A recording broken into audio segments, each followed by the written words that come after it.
வருஷம் நம்பர் வருஷம் டிக்கெட் 38,500 பணம் 500 நோட்டு பழைய 1000 நோட்டு 2 என் பையனுக்கு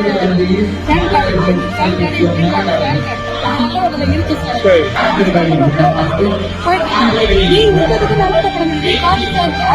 இதெல்லாம் சொன்னா ஏன் கேட்கிறேன்.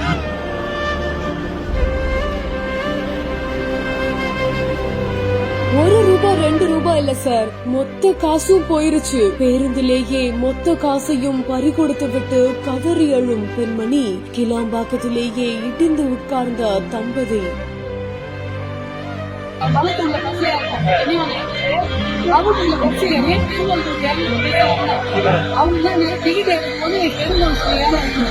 பத்து, 11 மற்றும் 12ஆம் வகுப்பு பொதுத் தேர்வில் அதிக மதிப்பெண்கள் பெற்று வெற்றி பெற அனைத்து மாணவர்கள் கையிலும் இருக்க வேண்டிய ஒரே கைட் சுறா கைட் இப்பொழுது விற்பனையில் அனைத்து புத்தக கடைகளிலும் கிடைக்கும்.